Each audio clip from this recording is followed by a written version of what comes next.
halos lahat ng tao nasa social media. So, ganun. Parang kailangan mo, kumbaga kung nasaan yung tao, dapat andun ka. So, kung ang tao nasa Facebook, dapat meron ka sa Facebook. May brand presence ka sa Facebook. Kung ang tao nasa TikTok, dapat nasa TikTok ka. Which is yung pa yung mas iaanon pa namin, i-workout. Kung ang tao nasa Instagram, dapat nasa Instagram din tayo. Sabi ko nga, Twitter, pati yan, Twitter, Threads, gawin yan. Kasi yung mga platforms na yan, libre naman eh, ba't di natin i-maximize, di ba? So, sige, maggawa tayo ng gawa ng account dyan. Ganun. Ano yung pakiramdam nyo, pinakamabentang design nung product nyo? Lagi namin babalikan na parang malayo na tayo eh. Alam na, malayo pa, pero malayo na rin kami. Kumbaga, andito, ang dami na namin napagdaanan na umabot na kami sa ganto, na may mga interview na rin kaming na invite, tapos may mga, kumbaga, titingnan namin kung saan kami nagsimula nung una. Parang hindi na lang kami nagbebenta ng socks lang eh. Kumbaga, persona na rin namin siya eh. Lagi naman in every opportunity 50-50. Pwede mag-work, pwedeng hindi. 'Di ba? Paano mo malalaman kung mag-work kung hindi mo sisimulan? Sino ba yung target market ng brand natin na socks lang? So, magsimula kayo sa passion nyo. Kung ano yung passion nyo talaga. Alam mong hindi mo siya iisiping negosyo kasi nag-i-enjoy kayo na gawin siya. So, paano naka-apekto yung business nyo sa personal life nyo? Parang hindi naman daw totoo yung time management. Kasi ang time is constant na siyang 24 hours eh. So, ang ima-manage mo talaga is yung sarili mo. Paano mo gagamitin yung 24 hours na yun? So, gising na ako, dapat 6:37, dapat bangon na ako niyan. By ganitong oras, dapat nag-check na ako kung may pumasok na orders, may kailangan ba ako ipa-ship, ganyan. So, ima-manage mo actually yung sarili mo, hindi yung oras. Spirit FM. Hello everyone! Welcome to Spirit FM TV, Bida Negosyo. I am your host, Miss Lynn. At ngayong araw, masasaksihan na naman natin ang kwento ng tagumpay sa pamamagitan ng pagninegosyo. Makakasama natin si Von at si Zelo ng Socks Lang. Hi! Hi! Yes, thank you sa pagpapaunlak sa ating podcast ngayong araw, no? So, sige, simulan natin. Bakit Socks Lang yung name ng brand, ng product natin? At kung paano to nagsimula? Ano ba? Para siyang play of word kasi. Yung parang, di ba pag sinabing yung sakto lang, socks lang, parang ganun. So, parang nilaro lang namin siya. And timely din kasi na nung binubuo namin yung concept ng negosyo, is talagang ang focus talaga is socks. So, dun. So, doon nagsimula. So, parang ang naging unang tagline pa namin nun, ang medyas na sakto lang. So, paano nagsimula yung konsepto? Sinong nagbigay ng idea? Nagkaroon ba kayo ng inspirasyon? Nung una kasi parang may business talaga ako. So, socks. Pero hindi pa siya socks lang noong time na yun. So, way back 2017. Nagsimula na ako mag-business ng ganun. Pero ang market ko kasi ng time na yun is mga skater. Mga ganun. Nasa extreme sports. So, and then, nangyari yung pandemic. Tapos, magkaibigan na kami noon ni Jello during that time. Tapos, nag-reach out ako sa kanya kasi sabi ko parang kailangan ko ng business na medyo naiiba and then more on a general market yung niche. So, kaya nag-reach out sa kanya 2020, tapos 2021 namin start yung business. Nag-start kayo. So, saan kayo nag-start ng business nyo? Online. Online? Parang after nga nung pandemic, karamihan ng mga business natin ngayon talaga nagsimula sa online. Doon nag-boom yung mga online selling, delivery, di ba? Oo. So, nung nag-start po kayo, nasa magkano kaya yung initial na investment nyo? Ang inano namin nun parang sabi namin, tig 5K tayo. Ganun. So, sige, pitch in tayo, 5K. Tatakbo na ba to? Sabi niya, sige, try natin. Ganyan. So, yun, doon nagsimula. So, in total, 10K yung naging starting. Kung ano yung magagawa nun. Tapos, doon kami talaga magsisimula. So, ang galing, no? Aware kayo na medyo unique yung business nyo. Kasi, if I'm not mistaken, mas focus kayo dun sa socks Oo nga, mga best friend medyas, oo, mga medyas. So, sa sobrang unique, parang napakabihira lang ng makakaisip na ganito yung inegosyo natin. 'Di ba? So, anong yung mga challenges, yung una nyong na-experience na challenges nung pinut up nyo yung business nyo? Siguro nung time na nagsimula talaga kami, um, kasi gusto namin nung na Zelo na parang benta lang talaga eh. Parang Chinese style na parang dali natin sa Shopee tas bahala na, gano'n na lang. More on um, quantitative basis kami na basta bumenta lang. Hanggang sa na-experience namin na kailangan pala namin ng branding. So, ayun, yun yung unang mga challenges namin nung nagsisimula kami na parang hindi pwedeng benta lang. So, kailangan, para bumenta ka, kailangan mo ng branding. Kailangan mo maging unique sa iba, hindi yung porket nandyan na yung may product na ibebenta mo na lang. Kasi kailangan namin pala mag-top ng mga influencers, kailangan namin na parang mas makilala pa para, kumbaga, hindi siya, ang pagninegosyo hindi basta benta lang. So, marami pang bagay na or aspect na kailangan mo siyang aralin. Sige, elaborate natin yun na ang pagninegosyo hindi basta magbebenta ka lang. Sige, ano pa po yung mission and vision? Kung meron ba? Mission and hindi. Siguro ano lang, parang between sa amin lang na parang mission vision namin, parang pag sinabing socks, parang kami yung maging first in mind. Parang kayo agad yung unang Ah. maiisip ng mga consumer nyo. Okay. Parang yun, syempre parang Maging stable. maging staple na socks brand. So sabi nyo nga, di ba, may mga kakompetensya kayo. Hindi basta bebenta lang, kailangan kayo yung unang maiisip. Pag sinabing, ito yung item na gusto ko, better ito yung kunin mong brand kasi subok, di ba? So, paano nyo hinahandle yung mga kakompetensya nyo? Feeling ko hindi din namin sila view as competitor. Pero competitor talaga sila. Parang in the most technical sense. Pero, kumbaga sila yung nauna na sa amin eh. So, parang, kumbaga, nilulook up din namin sila in a way na parang, uy, paano ba nila ginawa? Ganon. Ngayon, since tinitignan namin yung, kumbaga, yung galaw nila, saan naman tayo na, yung magiging uniquely na sa amin naman. Kasi kung sila sports socks na sila, hindi naman din kami pwedeng sumabay na, uy, sports socks din kami. So, parang kailangan namin hanapan ng niche ba, kumbaga. Ayun. Yes. So, yun na nga. Anong difference nung binibenta nyong mga socks kumpara dun sa ibang na nag-distribute din ng same item? So, anong feeling nyo yung pagkakaiba nyo, yung uniqueness nyo? Siguro yung mga nakikita natin sa mga department store or sa mga RTW, yung mga socks na yun, parang, ano mo yun, kumbaga, at some point, may kapareho ka dun eh. Diba? So, pag gusto namin maging unique, gusto namin naiiba ka. Tsaka gusto namin may story yung product namin. So, nagsimula kami sa mga nostalgic na Filipino brands na i-spoof namin or i-rebrand namin sa medyas. So, kumbaga, yung atake namin is parang hindi siya basta na medyas lang na mabibili mo sa department store. Or, at some point, there's a story. Yun, may kwento siya. Hindi siya yung medyas lang na, kumbaga, makaka-relate ka dun sa mga medyas. Sige, palaliman natin yung kwento. Sino ba yung target market ng brand natin na socks lang?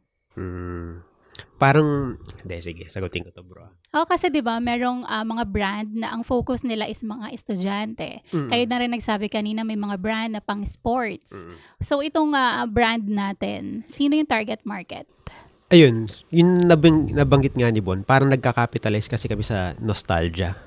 So, and ang mindset din namin kasi kung gagawa kami ng product, kami ba mismo is susuotin namin to. Kung kunwari, ako, yung product namin, kung makita ko to somewhere, ako ba mismo bibilhin ko to. Ganon. So, parang feeling ko nagsimula kami sa yung design process namin is, yung ako din mismo gusto kong suotin siya. Ganon. Personal experience. Oo, parang ito ba randomly nakita ko sa isang shop, gugustuhin ko bang bilhin to? So, parang feeling ko yung naging unang target market or audience namin is ourselves. Tapos siguro nag-resonate na din siya sa mga kamakabatch namin, mga batang 90s, ganyan. Kasi nga nostalgia eh. Parang doon kami naglalaro. Colorful. Yes. Ganun. Tsaka parang yung sabi nga ni Bon, parang even before kasi, nag-socks business na si Bon. Si Bon kasi mahilig na siya sa socks. So, yung kwento naman ni Bon is siguro yung boring lifestyle ng, alam mo, corporate, di ba? Eh, ang hindi na lang pwedeng galawin sa'yo ng corporate is yung socks eh. Kasi dapat naka-polo. So, doon ka na lang ano eh. Bumabawi. Bumabawi. Medyo maging makulit yung dating na parang, syempre, naka-long sleeve ka, naka-corporate slacks ka, pants.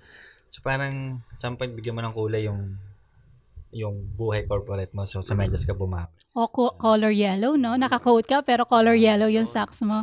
Ang magaling nga. Then, di ba nag-start kayo, sabi niyo kanina, way back 2021.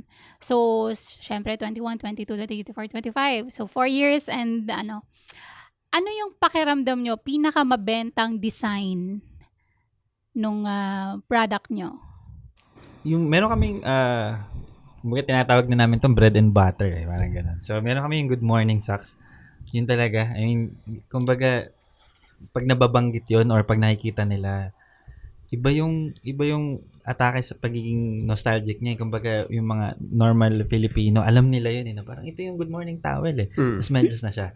So, hanggang sa, nag-boom siya sa mga sneakerheads, tapos hanggang sa, ngayon, running community, yun yung uso ngayon, nakikita nila doon, kahit yung mga nasa creative sides, nagugustuhan nila yun. Kasi nga, parang tatak Pinoy na siya yung Good Morning Towel. So, ayun. Parang gano'n lang yung naging inspirasyon nyo. Oo. So, paano nyo pinapalago? So, from 10,000, di ba, yung investment nyo. So, paano nyo siya pinalago agad? Nag-put up ba agad kayo ng physical store? Or nag-online selling muna kayo? May mga platforms ba na kung saan doon nyo binibenta yung mga products nyo? Balik produkto ulit. Ganun yung sinimula namin nun. So, nung napaikot na namin yung first na pinagawa namin ng socks, nag-restock kami ulit. Hanggang yun na. Doon na siya rumolyo. Parang balik puhunan siya parate. Ganon. Tapos right now, si Bon yung nag-push neto eh. Parang, kumbaga, nagsimula kami ng online. So, for the first 5 years, online kami. Tapos ngayon, nakipag-partner na kami sa mga shops. Ganon. So, nakipag-partner kami. Una is dito sa Mindoro, yung TSE. Tapos, meron din kami naging partner ngayon sa Marikina na coffee shop. Pero ang nagustuhan naman namin dun sa coffee shop na yun, kasi siya, tambayan talaga siya ng mga bike community. So, medyo na-capture namin yung market dun. Tapos, sa isang art gallery sa Quezon City, nakipag-partner din kami. Tapos, may nakipag-partner din sa amin from Canada. Ganon. So, parang ang gusto niya naman dalihin is Filipino items na parang souvenir-ish. Tapos, dadali niya sa Canada. So, parang So, parang ang tinarget niya dun is yung Filipino community. Ganon. Tapos, yun na. Sabi ni Bon, parang bro, may pag-partner pa tayo, may pag-collab pa tayo. So, nagdire-diretso na. Kasi parang yung way of expanding the business na iniisip ko kasi is parang not through online, digital. Kasi galing na kami dun eh. So, sabi ko, bakit supportahan natin yung mga local iba pang business? Maglagay din tayo dun para kumita din sila. Hindi naman kami maglalagay doon na parang kukunin namin kung ano yung benta namin. May consignment fee kami para hindi lang napopromote yung business nila or parang yung business namin. Meron din sila doon sa, kumbaga, nabibigyan din namin siya ng percentage. Give and take. Give and take. So, at saka mas gusto ko na lumawak yung connections namin. So, hanggang yun, nagsimula kami dito which is taga dito ako sa Mindoro. Sabi ko, dito ako magsisimula maglagay ng consignment. Tapos hanggang si Jello naman, nasa creative side kasi, artist kasi talaga siya. So, sa mga gallery namin nilalagay hanggang sa mga, lumawak siya, nagkaroon kami ng mga friends sa mga may coffee shop. Doon naglalagay na rin kami. Hanggang sa iba't ibang store na mga local. So, ikaw, originally, from Oriental Mindoro. Dito ka sa Calapan mismo. Born and raised. Si Jello. QC. So, saan kayo nagkakilala? Dun sa, yung first business ko kasi, na socks business din. Pero yung target market ko kasi is mga skater. Yung wife niya kasi is skater. Na medyo famous siya nung siguro timeline mga 90s to 2000s. Pero nag-skate pa rin yung wife niya up until now. siya yung kinuha kong as a parang brand ambassador yung wife niya. Tapos doon kami nagkakilala. So magkasama sila nung parang photoshoot namin, product shoot namin. Hanggang sa nakilala ko siya as an artist. Tapos throughout na from 2018, tapos ng pandemic, nakikita ko yung mga art niya. Which is, yun yung, kung makikita mo yung designs ng mga medyas namin, medyo relatable sa art talaga. Dahil si Jello ay isang Graduate siya ng Fine arts. fine. Okay. So parang isang negosyante at isang taga-design. Ganun ba yung atake natin? Yung background din talaga ni Jello, even na kahit graduate siya ng fine arts, entrepreneur talaga. Negosyante rin din talaga siya. Before Saks lang yung business namin dalawa, may business din siya na iba. Which is mga hot sauce. Mga hot sauce. So iba't ibang business rin pala yung napasok mo na. So nung ginamit natin yung social media, yung mga platforms, palagay nyo, gaano ka-importante yung marketing sa social media ng mga ganitong klaseng products? Very important. Kasi parang halos lahat ng tao nasa social media. So, ganun. Parang kailangan mo, kumbaga kung nasaan yung tao, dapat andun ka. So, kung ang tao nasa Facebook, dapat meron ka sa Facebook. May brand presence ka sa Facebook. Kung ang tao nasa TikTok, dapat nasa TikTok ka. Which is yung pa yung mas iaanon pa namin, i-workout. Kung ang tao nasa Instagram, dapat nasa Instagram din tayo. Sabi ko nga, Twitter, pati yan, Twitter, Threads, gawin yan. Kasi yung mga platforms na yan, libre naman eh, ba't di natin i-maximize, di ba? So, sige, maggawa tayo ng gawa ng account dyan. Ganun. Parang na-level niya kasi yung playing field. Unlike before na kailangan mo mag-flyering, di ba? Mag-print ads. Ngayon, sa social media, i-leverage mo na yung gamitin mo na siya, yung reach nung technology. Di ba? Mas pinadali ni social media yung trabaho ng mga negosyante.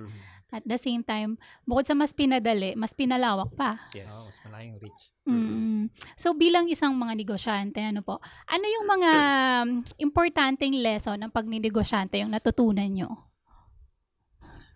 Ups and downs siya eh. So hindi nga, banggit ko kanina, hindi lang siya pagbebenta. So may mga, yun nga, may marketing ka, di ba? So minsan, kailangan mo pa, yung sa accounting, yung ledger mo pa, yung cost mo versus yung sa sales mo. So, lahat kailangan mong aralin. Kumbaga, kami ni Jello, wala naman kaming background talaga ng business. So, parang everything we learn the hard way.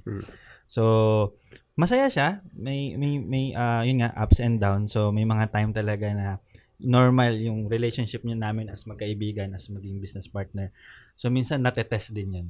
So, may mga time talaga na gusto na namin umayaw. Ako parang may time ako na parang hindi kasi may corporate job din ako eh. Nagtatrabaho din ako. Hindi ako focus dito sa Saks lang. May business din ako. May work din ako siya, may iba din siyang ginagawa. So, yung matetas yung relationship niyo as mag-business partner. So, may yun, kasama sa challenges and hindi kailangan mo talagang mahabang patience sa pagninegosyo kasi para din siyang tao na pinapalaki mo eh. Para ding bata na pinapalaki mo. Hindi siya na parang hindi benta lang natin yan. Mabebenta yan. Hindi. Kumbaga para siyang tao na aalagaan mo talaga siya. Papalakihin parang. Hindi pwede iwanan mo na lang dyan kasi nakaput up ka na. Isipin mo okay na yan. Pero hindi dapat hands-on ka kasi negosyo yan. So nandun na tayo sa sabi mo kanina, di ba? May times na gusto mo nang sumuko. So paano mo nalampasan yon? Paano mo na-handle yon?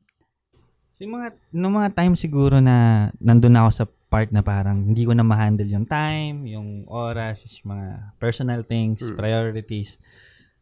Yung binigay sa akin ni Jello is parang time din na parang pag-isipan mo ng mabuti. Kasi parang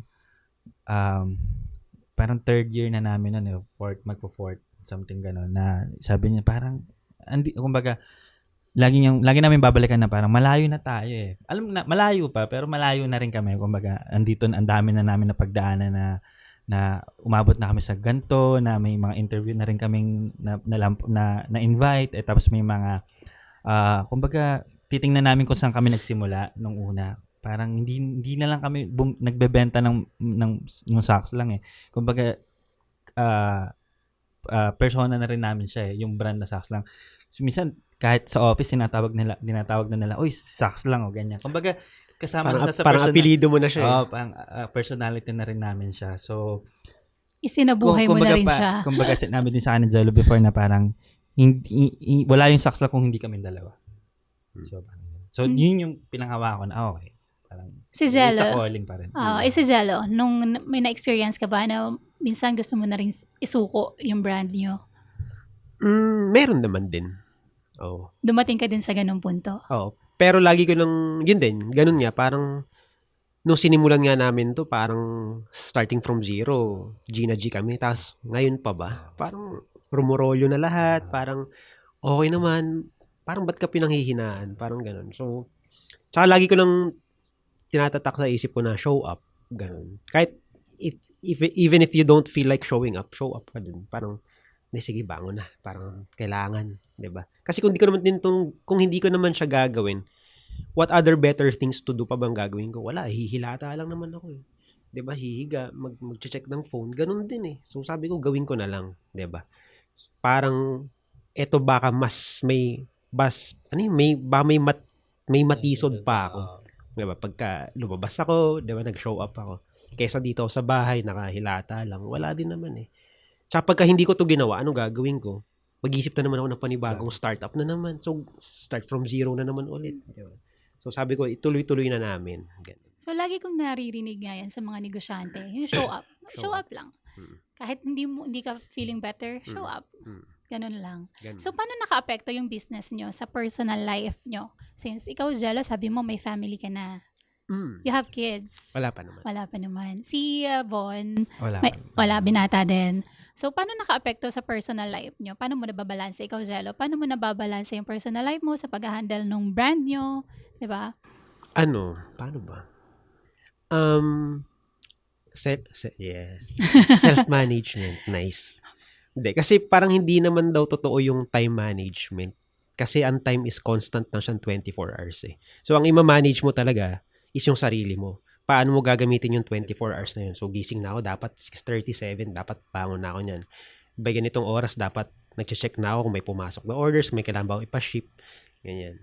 So, ima-manage mo actually yung sarili mo, hindi yung oras. Self-management ang mangyayari. Yes. Ngayon ko lang narinig yun. Ikaw, ikaw, Von, paano mo anong epekto ng personal life mo dun sa brand na pinopromote mo?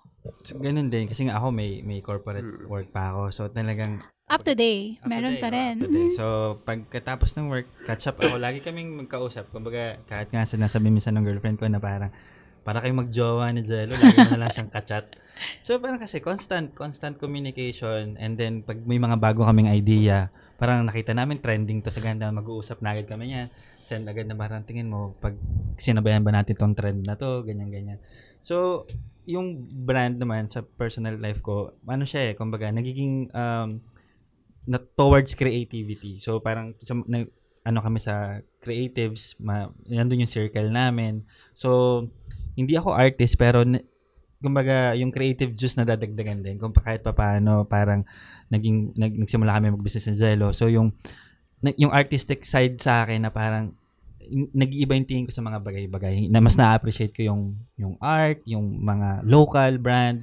So, every time na may nakikita ko nagsisimula, nakikita ko yung sarili ko doon na ganito din kami nagsimula before. So, yun. May add ka? Okay. So, yun.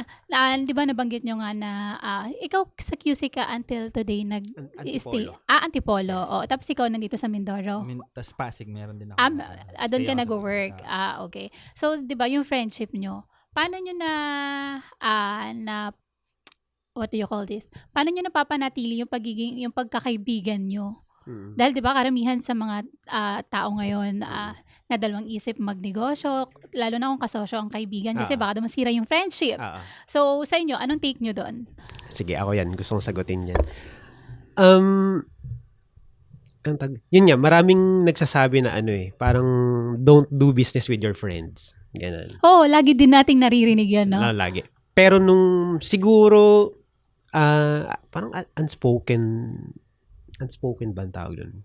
Parang ako personal naging non-negotiable ko siya. When we started the business, sinabi ko na rin to sa isang previous interview na we were first friends before we became business partners. Mas nauna kaming maging magkaibigan bago sa negosyo. So, ang naging non-negotiable ko, if ever dumating sa point na maging problematic yung negosyo, ako willing ako i-drop yung negosyo. Kasi mas nauna ko siyang naging kaibigan eh. 'Di ba? So, hindi naman ako dadamayan ng medyas kapag, alam mo yun, pero ito yung relationship kasi parang since 2020, sinabi ko na yun eh, intentional ako sa relationship ko. Parang hindi kasi lahat ng kaibigan mo. May mga kaibigan kang acquaintances, yung mamimit mo lang, fair weather day friends, di ba? Pagka maganda lang yung araw, pero pag gloomy na yung panahon, wala. So sabi ko, yung mga relationships na kinikip ko, yun, mga intentional talaga. So sabi ko, kung sakaling maging in shambles yung negosyo, willing ako i-drop yung negosyo rather than the relationship. Ganun. So, ikaw, Yvonne. So, ganun talaga eh. Parang pagdating sa negosyo, minsan talaga may boundaries yan. Di ba? Minsan may boundaries ng business partner, boundaries as paying friends. Pero kasi kami, na-manage namin pareho na i-maintain yung same relationship, same vibe, and yun nga, usapan namin ng Jello kung sakaling talagang hindi na tumakbo sa sa gusto namin yung negosyo, we still become friends. Friends pa rin, mananatili yung relationship namin. Kasi yun naman talaga yung nagsimula kami. Naging magkaibigan muna kami. So, yun yung maganda sa friendship nyo. May foundation na kayo. Tsaka feeling ko din, siguro, nung ginagawa namin negosyo, nag-i-enjoy lang din kasi kami. Parang, uy, bro, tignan mo. Ganyan. So, siguro, mas nakatulong pa siya actually sa friendship namin. Okay. Ganun. So, 5 years from now, saan nyo nakikita yung brand nyo kung nasa na to ngayon? Nice. Sa na ako na. Nasa Southeast Asia. Nice. Sa amin ini-enjoy lang namin. Though may mga hopes kami. Lagi namin pinag-uusapan, sinasabi namin ako kay Jella na parang papasok din tayo sa mga radar na mga. Alam, may mga nilulook up kaming brand, may mga nilulook up kaming mga tao na naging successful din sa negosyo, naging successful din sa industry na to. So, laging sinasabi namin, papasok din kami sa radar ng mga yan. Hanggang sa, it eventually came out na parang, uy, si ganito, pinopost na tayo. Minsan nakikita namin, natatag na kami sa ganito. So, napi-feature kami sa ganyan na parang, hindi namin akalain na aabot kami sa ganun. Pero, wala, ganun lang. I mean, nakakatuwa sa part namin na hindi namin tinitingnan yung future agad namin eh. Parang, gawa lang kami ng gawa, parang ganun. Kung anong maisip namin na bago, parang, sige, laging, parang never stop creating. Siguro ganun. Parang gawa lang kami ng gawa. Diretso lang. So, sige, anong maipapayo nyo naman dun sa mga kabataan, or kahit hindi kabataan, na gusto mag-put up ng business, kahit anong business, bilang kayo ay nasa ilang taon na rin na sa pagninegosyo, anong maa-advise nyo para sa kanila? Ako, just start. Yun lang. Lagi yun. Kasi, lagi naman in every opportunity, 50-50. Pwede mag-work, pwedeng hindi. Diba? Paano mo malalaman kung mag-work kung hindi mo sisimulan? So, ganun lang. Tapos, pag nasimulan mo na, parang perpetual learning naman eh. So, mafi-figure out mo din siya along the way. Ay, parang kailangan pala ng ganyan. Ay, nagmamahal pala yung presyo ng thread, ng yarn, ng panggawa ng medyas. So, doon na lang din namin siya na-figure out. Kasi pagka aantayin mo na parang ready na ako, too late na yun. So, just start. Ganun. Yun lang lagi, just start. Yun nga, kasama nung na just start, sabi nga din, meron fortune favors the brave. So, simulan mo lang, tapos galingan mo parate. So, siguro kami yung learning namin nung nagsimula kami talagang sinimulan namin siya ng parang kasi gusto namin, passion din namin. Kailangan siguro yung sa mga magsisimula pa lang, kailangan yung mas magandang maging negosyo yung passion mo talaga.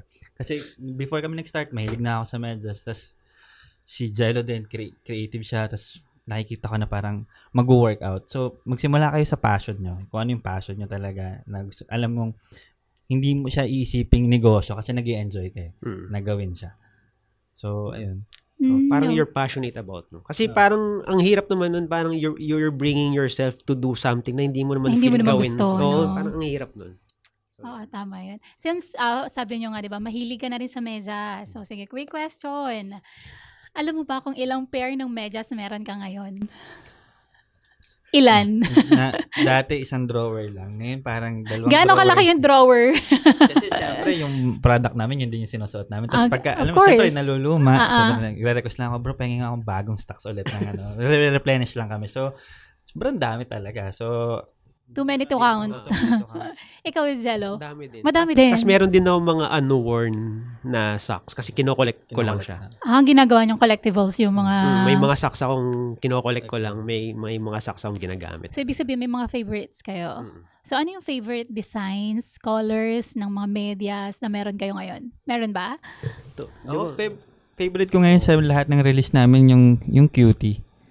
Meron kami, suit ko siya ngayon actually, pero yun yung pinaka-favorite ko talaga ngayon. Kasi, Cutie. Parang in-spoof namin yung QP na mayonnaise. Yung mayonnaise, yeah. Ginawa namin siyang cutie kasi nga nag-trending sa mga hashtag yung parang gusto mo magkaroon ng laptop cutie. Diba? Ganun. So, sinabayan namin yung trend. Pero tinweak ni Jello yung QP na mayonnaise at ginawa niya. So, yun yung pinaka-favorite. Favorite mo yun. Ikaw naman, Jello. Ano favorite mo so far?